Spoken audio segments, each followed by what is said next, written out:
Bismillahirrahmanirrahim. Alhamdulillahirabbil alamin. Allahumma shalli wa sallim ala sayidina Muhammadin miftahi babi rahmatillah adada ma fi ilmillah salatan wa salaman daimaini bidawami mulkillah wa ala alihi wa sahbihi. Assalamualaikum warahmatullahi wabarakatuh.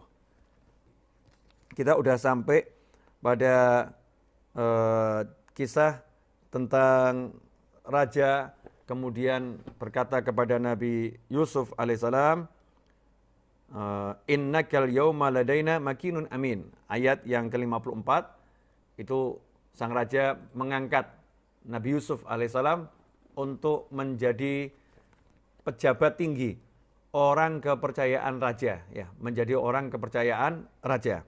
Maka apa yang terjadi setelah itu?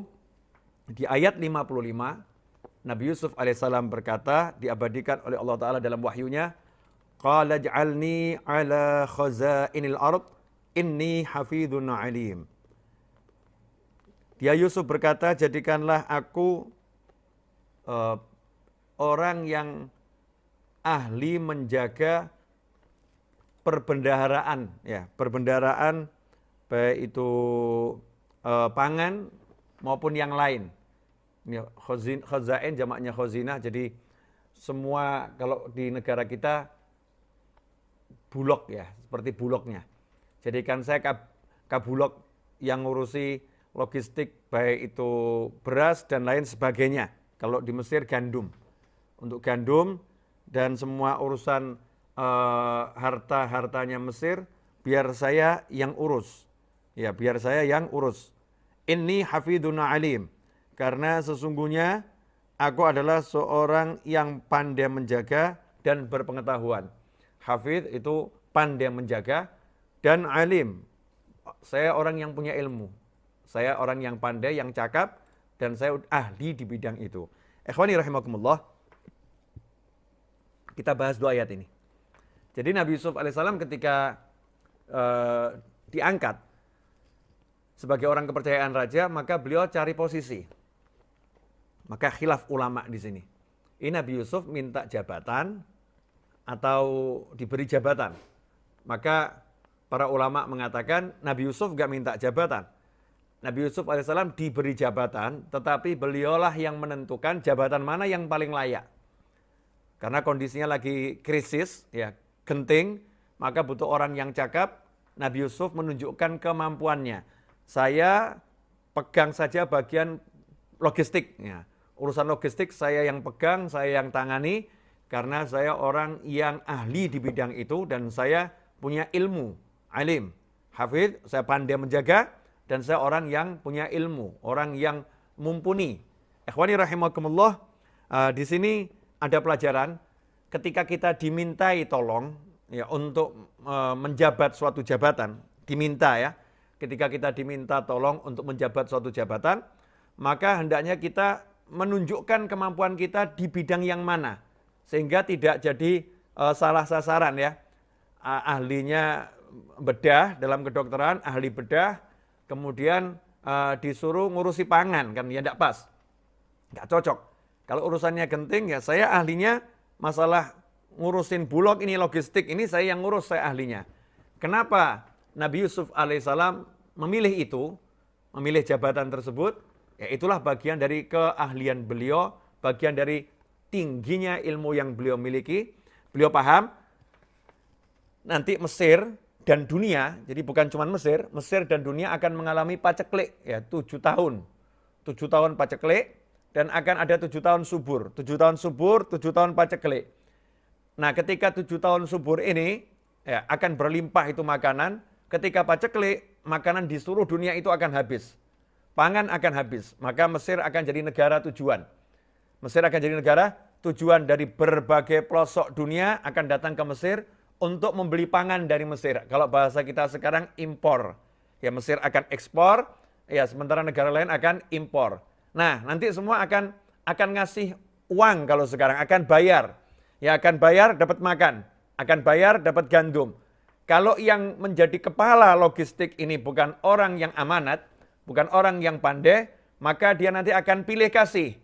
Begitu ada orang yang bayarnya banyak, semua dikasih ke sana, sehingga tidak bisa membagi makanan ini merata kepada seluruh masyarakat Mesir dan ke seluruh penjuru dunia. Hasilnya yang kaya yang menang, yang miskin akan tertindas. Yang punya harta yang akan makan, yang tidak punya harta akan kelaparan. Itu yang tidak diinginkan Nabi Yusuf alaihissalam. Maka Nabi Yusuf segera mengajukan diri, biar saya yang urus logistik. Saya yang urus karena saya yang memang ahlinya. Sehingga nanti ketika di masa paceklik itu tiba, siapapun yang mau bayar, Nabi Yusuf akan berikan sesuai dengan kebutuhannya, sehingga tidak terjadi penumpukan makanan pada seseorang, ya tidak terjadi penimbunan gandum pada kelompok tertentu. Rata semuanya, nggak ada yang kelaparan, semuanya dapat makan. Inilah hebatnya Nabi Yusuf alaihissalam, dan kita lihat bagaimana rencana Allah subhanahu wa ta'ala. Maka Allah menjelaskan di ayat yang ke-56. Di ayat 56, coba kita perhatikan ayatnya.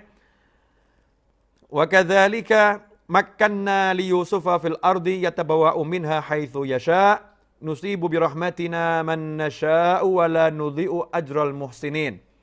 Dan demikianlah kata Allah Subhanahu wa taala, dan demikianlah kami memberi kedudukan kepada Yusuf di negeri Mesir untuk tinggal di mana saja yang Dia kehendaki. Kami melimpahkan rahmat kepada siapa yang kami kehendaki, dan kami tidak menyia-nyiakan pahala orang-orang yang berbuat baik. Begitu terjemahannya, mari kita bahas. Wa kadzalika makkanna li Yusuf. Wa kadzalika makkanna li Yusufa fil ard. Dan demikianlah kami memberikan kedudukan kepada Yusuf di muka bumi. Ikhwani rahimakumullah. Allah ingin ngasih tahu pada kita semua, ini rencana saya loh. Ya, ini rencana saya. Saya mau jadikan Yusuf orang yang punya jabatan tinggi di Mesir. Saya akan jadikan Yusuf orang yang bisa bergerak bebas di Mesir. Tapi nggak mungkin semua itu terjadi. Nggak mungkin semua itu terjadi kalau Yusuf tinggalnya masih di Syam. Kalau Nabi Yusuf alaihissalam masih tinggal di Syam, berbatasan dengan Palestina. Kalau masih bersama ayahnya, masih bersama kakak-kakaknya, masih bersama adiknya, nggak akan pernah sampai ke Mesir dan menjadi kabulok, menjadi pejabat tinggi, kepercayaan raja. Tidak akan pernah terjadi. Maka Allah menyusun rencana. Ya Allah menyusun rencana, ketentuannya Allah Subhanahu wa taala, gimana caranya agar Nabi Yusuf alaihissalam menjadi menteri. Caranya bagaimana? Allah yang ngatur. Nah, semua peristiwa yang terjadi itu, dari mulai Nabi Yusuf kemudian dicintai oleh Nabi Yakub alaihissalam lebih dari saudara-saudaranya. Nabi Yakub punya rasa cinta yang lebih, Allah yang ngatur. Kemudian syaitan ya diizinkan membujuk, menggoda saudara-saudara Nabi Yusuf alaihissalam, sehingga saudara Nabi Yusuf melemparkan Nabi Yusuf ke dalam sumur. Ya, itu juga bagian daripada takdirnya Allah Subhanahu wa taala, bukan untuk sesuatu yang buruk, tetapi sesuatu yang baik, karena Allah lagi merencanakan Nabi Yusuf akan dibawa ke Mesir. Kemudian datang musafir, ambil air, dapat anak yang ganteng, kemudian segera dijual, dinaikkan ke kendaraannya, disimpan dalam peti, seperti barang-barang yang lain, sampai di Mesir, dijual. Kebetulan ada pembesar Mesir yang butuh pelayan dan belum punya anak, lihat ada anak kecil yang dijual, maka dibeli dan dibawa ke istana. Sampai di istana, dirawat, ya hidup bersama pembesar Mesir.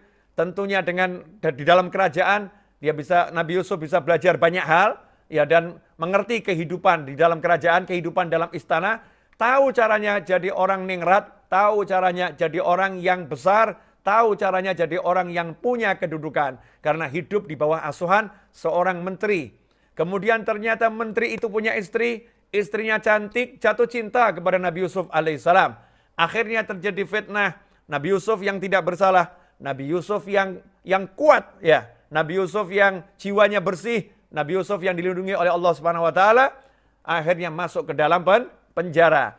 Di dalam penjara, maka Allah ingin, ya, masuk penjara ini bagian rencana Allah. Allah ingin membawa Nabi Yusuf alaihissalam ke istana kembali sebagai pembesar dan mengalahkan menteri, menjadi orang nomor 1 kepercayaan raja. Caranya bagaimana? Allah Ta'ala beri rajanya mimpi, yang mimpi itu membuat rajanya bingung. Mimpi kok seperti ini? Seumur hidup aku nggak pernah mimpi seperti ini. Kemudian raja tawarkan siapa yang bisa menakwilkan mimpi.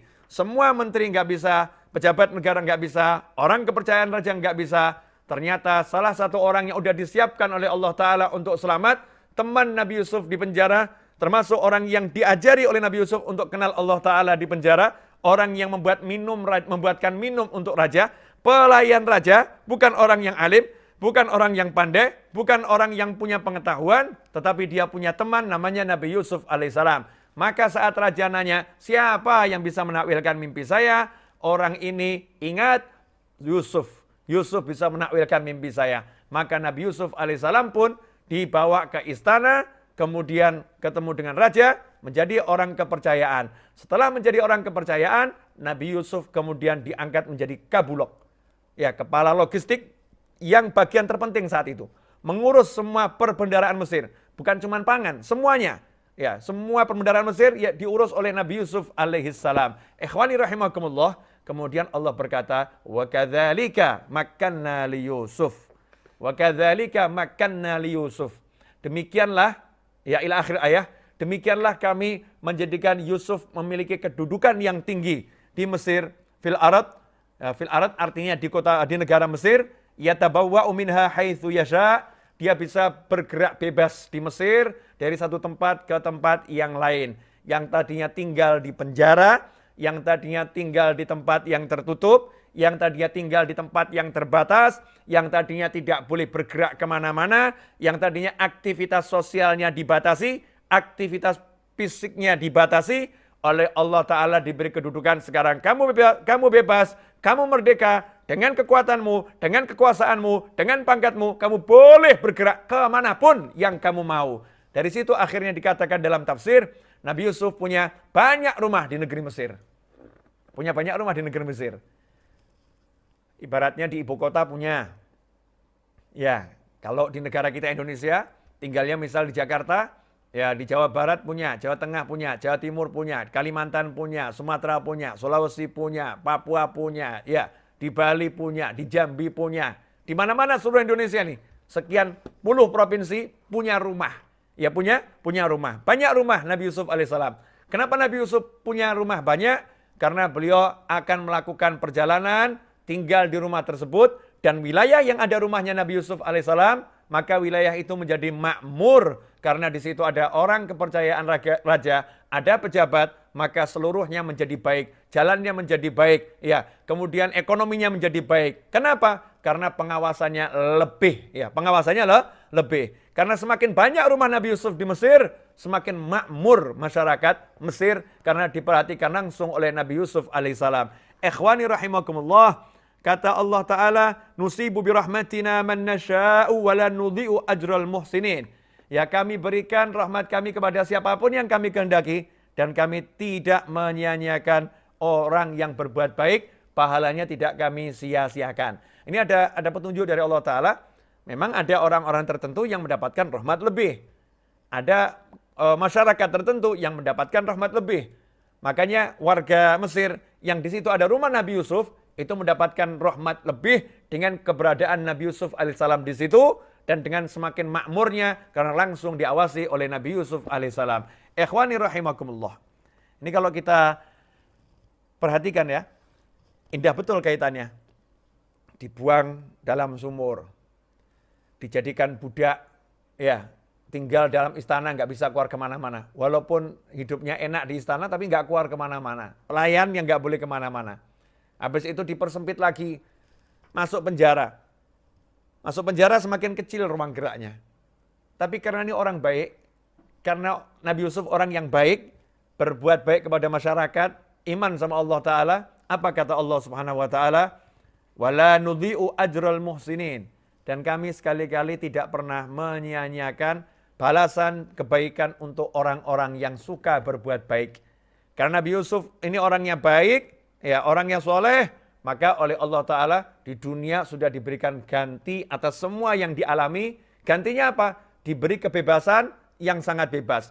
Bebas dengan punya kekayaan, bebas dengan punya kekuatan, ya bebas dengan punya kesehatan, sehingga beliau keluar dari penjara, bukan sekedar tinggal di istana, tapi boleh menjelajah ke seluruh Mesir, boleh bangun rumah, ya, dan membawa begitu banyak kekuatan, kemegahan, dan membawa prajurit-prajurit bersamanya. Ini nikmat dari Allah Subhanahu wa Ta'ala. Ikhwani rahimakumullah. Kita lanjutkan. Wala ajrul akhirati khairul lilladzina amanu wa kanu yattaqun. Ayat yang ke-57. Allah Ta'ala katakan, dan sungguh balasan akhirat itu lebih baik buat orang-orang yang beriman dan buat orang-orang yang bertakwa. Ini kata khair, wala ajrul akhirati khairul lilladzina amanu wa kanu yattaqun. Ada kata khair, baik. Dan sesungguhnya balasan akhirat itu baik untuk orang-orang yang beriman dan orang-orang yang bertakwa. Kata baik dalam ayat ini harus kita jelaskan. Baik itu ada dua.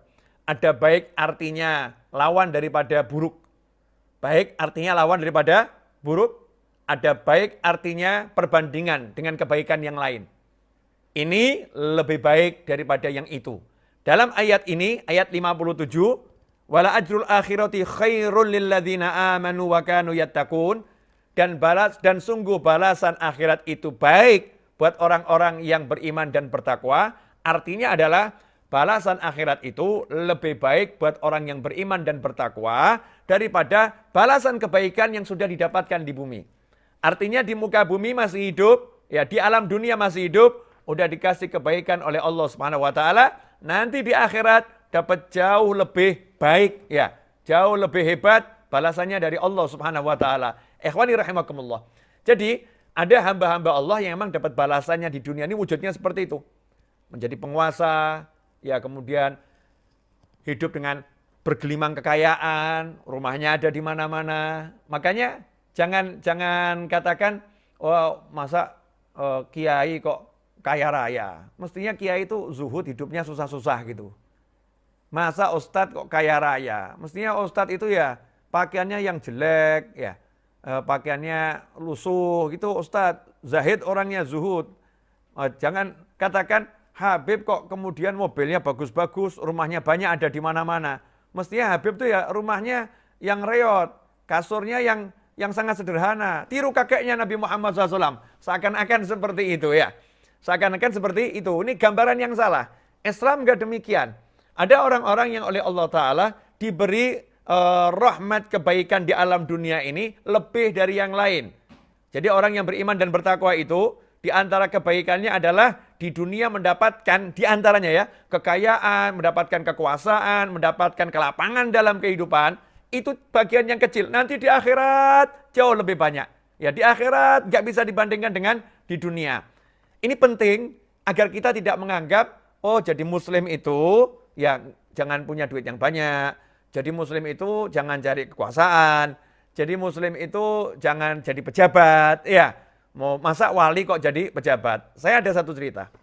Ini biar kita nggak salah ya. Akhirnya kan Nabi Yusuf jadi dari orang desa, ya masuk istana, penjara, akhirnya jadi apa? Jadi menteri, di atasnya menteri.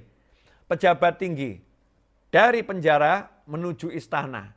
Ya, dari penjara menuju istana. Bahkan dalam sebuah tafsir nanti akhirnya Nabi Yusuf menjadi raja Mesir. Kita akan kupas di episode-episode berikutnya.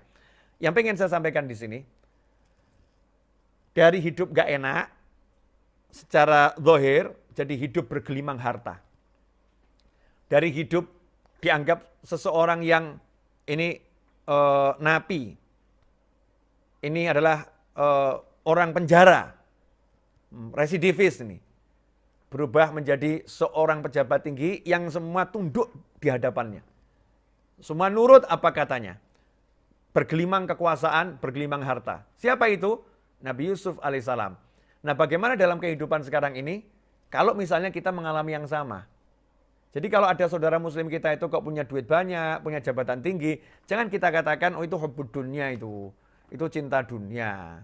Oh kalau nggak cinta dunia itu ya seharusnya nggak seperti itu. Masa dia jadi pejabat tinggi? Yang tidak indah, yang tidak bagus, tidak mulia itu orang yang gila jabatan. Karena ingin pangkat tinggi, cari pujian, kepentingan nafsu, cari harta, itu yang nggak bagus. Tetapi kalau jabatan itu sebagai kendaraan untuk pendekatan diri kepada Allah Subhanahu wa Ta'ala, sebagaimana Nabi Yusuf alaihissalam jabatan itu sebagai kendaraan untuk membawa kemaslahatan bagi umat manusia dan untuk mengajarkan ajarannya Allah Subhanahu wa taala, maka ini sesuatu yang sangat mulia. Sesuatu yang sangat mulia. Kita masih ingat kisah seorang guru di sebuah desa. Ini juga disampaikan oleh Syekh Abdul Halim Mahmud. Ya. Syekh Abdul Halim Mahmud juga menceritakan kisah ini ketika mensyarahkan kitabnya Imam Ghazali. Jadi ada seorang guru yang tinggal di sebuah desa, punya murid banyak. Guru ini sangat zahid, ya, orangnya zahid. Hidupnya zuhud, tinggal di tepi sungai. Rumahnya di tepi sungai, gubuk. Gubuk di tepi sungai. Makannya itu dari hasil memancing. Tiap hari beliau mancing di belakang rumahnya, dapat ikan, nggak semuanya dimakan. Jadi dapat satu ini, dimakan sedikit, sebagian besar disedekahkan. Bukan sisanya ya, diambil, dipotong, diambil sedikit untuk makan satu hari, sisanya disedekahkan. Saya mau nanya, ini kira-kira orang biasa atau luar biasa nih? Orang soleh, hidupnya sederhana, kemudian makannya ikan dari hasil mancing di belakang rumahnya, yang jelas halal.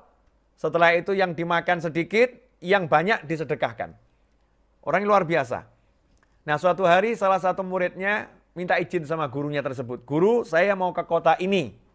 Saya minta izin mau berangkat ke kota, minta doa. Ini adabnya murid kepada guru ya, minta izin dan minta doa. Kata gurunya, silahkan kamu berangkat ke kota itu, tapi saya titip satu pesan. Pesan apa guru? Temui kakak saya. Kakak saya kebetulan tinggal di sana. Sampaikan pesan saya. Apa pesannya guru? Pesan saya ada dua hal. Apa guru? Mintakan doa dan mintakan nasihat buat saya. Ya, mintakan doa dan mintakan nasihat buat saya. Alamatnya guru, kasih alamatnya. Murid ini semangat, Masya Allah. Nah kalau baru adiknya seperti ini ya, kakaknya kira-kira seperti apa? Sampai kakaknya minta doa, minta nasihat, ini berarti kakaknya luar biasa. Maka si murid begitu sampai di kota tadi, dia nggak kemana-mana dulu, yang dia cari adalah kakak gurunya. Dia kunjungi alamatnya, kaget dia. Masa sih ini rumahnya kakak guru saya? Ternyata rumahnya istana. Rumahnya orang-orang yang kaya raya, termasuk di perumahan elit. Gede rumahnya, luar biasa. Dan di pintu masuk ada pos satpamnya. Ada pos satpamnya, ada penjaganya. Maka dia pun berjalan ke sana sambil nanya kepada satpam, betul ini rumahnya fulan? Maka dijawab, betul. Sambil dia melihat ke dalam halamannya, ya, dalam rumah. Ternyata di halamannya yang sangat luas itu ada pekerja yang banyak yang lagi ngurusi kebun-kebunnya. Perkebunan kebun yang indah sekali, taman ya, taman yang indah. Itu ada pekerjanya masing-masing, bagian rumput, ada yang bagian bunga, lengkap semuanya. Maka dia nanya, ini betul rumahnya fulan? Betul. Di mana fulan sekarang? Fulan lagi pergi ke kantor wali kota. Lagi pergi kantor wali kota, bertemu wali kota. Maka saat itu muridnya mengatakan, ini kakaknya guru saya, ini berarti orang tidak benar ini. Cinta dunia, suka kumpul sama pejabat. Kalau dia ulama, seharusnya dia itu ya rumahnya seperti guru saya. Rumahnya yang reot, hidupnya sederhana, dan bukan mendatangi pejabat. Seharusnya dia didatangi oleh pejabat. Seperti guru saya gitu. Ini kalau kakaknya berarti ciri orang-orang cinta dunia ini. Tapi gimana ya, ini amanat guru saya harus saya sampaikan. Maka nanya sama yang jaga, lah kapan kembali? Ya sebentar lagi kembali, kalau mau silakan ditunggu. Akhirnya masuk dan ditunggu. Ruang tamunya, Masya Allah, kursinya mewah. Ya kursinya mewah, duduk di situ sambil di hati tetap grundel nih semurid nih ya. Hatinya sebel, hatinya jengkel. Masa ini kakaknya guru saya ini ya, seperti ini cinta dunia ini. Wah, gak pantas saya sampaikan pesan guru saya ini. Udah yang penting saya temui aja lah. Paling saya mau ngomong guru saya titip salam, udah selesai. Saya nggak mau mintakan doa, nggak mau mintakan nasihat. Nggak lama kakaknya gurunya datang. Ternyata pakai pakaian yang mewah. Ya pakaiannya mewah. Saat itulah setelah mengucapkan salam dan ketemu, maka nanyalah si kakaknya guru ini. Dari mana? Saya dari desa A. Ada salam dari guru saya, adikmu. Ya adikmu. Oh ya, waalaikumsalam. Tapi mau nyampaikan pesan gurunya ini nggak enak. Tapi kalau nggak disampaikan salah ini, bingung murid ini amanat. Akhirnya dia sampaikan, Maaf Pak, manggilnya bukan lagi guru atau syekh gitu, bukan ya. Maaf Pak, guru saya itu pesen 2 hal, suruh nyampaikan. Apa itu? Yang pertama minta nasihat, yang kedua minta doa. Oh ya, sampaikan ke adik saya ya, sampaikan ke adik saya itu. Sampai kapan mau mencintai dunia dia? Mau sampai kapan dia cintai dunia? Ya, sampaikan ke adik saya. Saya doakan dia bisa hatinya qanaah itu. Saya doakan bisa qanaah hatinya. Muridnya pun marah di hati, ini orang kaya kurang ajar ini, kurang ajar bener dia. Dia yang cinta dunia, dia yang mewah-mewah, pelayan banyak, pakaian seperti ini, rumah yang megah seperti ini, hidupnya ketemu dengan wali kota, rumahnya ada satpamnya. Guru saya ini reyot, makanya dari ikan hasil mancing, dimakan sedikit, sebagian disedekahkan. Kok katanya cinta dunia, hatinya nggak kona'ah. Nggak beres nih kakaknya. Tapi ini kakak guru saya, harus saya hormati nih. Ini dia hati grundel. Oh terima kasih nanti saya sampaikan. Pulang dia. Setelah urusannya selesai, pulang ke desanya. Sampai di desanya, sowan ke rumah gurunya. Untuk nyampaikan sudah sampai desa, kembali selamat, urusannya beres. Tidak nyinggung urusan kakaknya gurunya. Karena dia tidak mau nyampaikan sama gurunya kalau nasihatnya seperti itu. Karena dia lihat sendiri, gurunya hidupnya penuh dengan kesederhanaan. Maka saat itulah sang guru nanya, udah ketemu kakak saya? Udah. Apa nasihat dan doanya? Maka muridnya diem. Udah guru nggak ada apa-apa kok. Udah guru sudah lebih dari itu. Lu sampaikan, saya butuh nasihat kakak saya dan saya butuh doanya apa itu? Akhirnya dipaksa sama gurunya untuk ngaku. Apa nasihatnya? Maka si murid menjawab, ya kata kakaknya guru, maaf guru ya, tapi tidak benar nih ucapannya kakaknya ini. Apa ucapannya? Sampai kapan guru mau mencintai dunia? Sampai kapan guru mencintai dunia? Langsung gurunya nangis. Nangis sampai terisak-isak. Saat itulah sang murid bingung, ini gimana sih ini guru saya ini kok nangis sampai seperti ini? Saya belum pernah lihat guru saya seperti ini. Sampai muridnya ngomong, guru sudah, guru nggak seperti itu. Guru orang baik, ya taraham alaih. Guru orang baik, guru ini Masya Allah, nggak seperti yang diomongin kakak guru nggak cinta sama dunia, guru udah baik. Terus tanya lagi, doanya apa? Mudah-mudahan guru hatinya dikasih qanaah. Nangis lagi, ya nangis lagi. Maka begitu tangisannya udah reda dan itu cukup lama, muridnya nanya, guru kenapa guru seperti ini? Padahal guru hidupnya seperti ini, hidup di rumah yang sangat-sangat sederhana, hasil mancing untuk makan sehari-hari dan itu masih disedekahkan. Kenapa guru menangis? Ucapannya kakaknya guru ini kan nggak benar. Maka gurunya menjawab, kamu ketemu kakak saya? Iya. Rumahnya istana? Iya. Pakaiannya mewah? Iya. Jangan salah pikir. Semua yang dia kenakan, semua yang dia miliki tidak pernah ada dalam hati kakak saya. Kalau detik itu juga semuanya hilang, sedikit pun dia tidak terluka. Kakak saya ngingetin saya, sampai kapan kamu akan cintai dunia? Karena sungguh sampai hari ini, saya sebagai gurumu ini masih berpikir, besok dapat ikan nggak saya? Kalau nggak dapat ikan, saya makan apa? Itu yang ditakutkan kakak saya. Maka kakak saya mengatakan, semoga engkau bisa qanaah dengan apa yang diberikan Allah Subhanahu wa Ta'ala. Ikhwani rahimakumullah. Jadi, hidup dalam keadaan serba kurang itu nggak jamin hatinya nggak cinta dunia. Nggak jamin hatinya nggak cinta dunia. Sementara orang hidup dalam kemewahan, bukan tanda-tanda orang yang mencintai dunia. Cinta dunia itu di dalam hati, maka dibuktikan Nabi Yusuf alaihissalam diberi Allah semua kekayaan. Ya, diberi Allah semua kekayaan, diberi Allah semua kekuasaan. Allah ingin mengajarkan kepada kita, masalahnya bukan punya atau enggak punya. Masalahnya di sini. Amanu wattaqau. Orang-orang beriman dan bertakwa. Hatimu beriman enggak? Bertakwa enggak? Kalau kamu beriman, bertakwa, dikasih apapun enggak jadi masalah. Enggak punya apapun juga enggak jadi masalah. Tetapi kalau kita ini hatinya kurang beriman, kurang bertakwa, punya jadi masalah, enggak punya juga jadi masalah. Ikhwani rahimakumullah, kita lanjutkan. Tambah satu titik lagi boleh ya? Biar lengkap kisahnya ini. Biar semakin paham bab ini karena banyak orang yang salah atau gagal paham ya, gagal paham tentang masalah kaya atau miskin, punya atau enggak punya. Masalahnya bukan itu. Al-Habib Abu Bakar Al-Adni Al-Idrus. Kita tahu Habib Bakar Al-Adni Al-Idrus yang hidup kurang lebih sekitar 600 tahun yang lalu. Hidup 600 tahun yang lalu di Aden. 600 tahun yang lalu. Beliau itu pernah naik kuda Dan beliau biasa kalau naik kuda, itu kudanya nggak pernah ngijak tanah. Artinya, jalan yang akan dilalui kuda beliau itu digelari karpet dulu. Jadi jalannya di atas karpet. Ada muridnya bagian gelar karpet, ada yang bagian gulung karpet. Dan pakai bajunya itu yang mewah-mewah. Jubahnya mewah-mewah. Suatu hari di tengah jalan dihadang sama seorang Yahudi.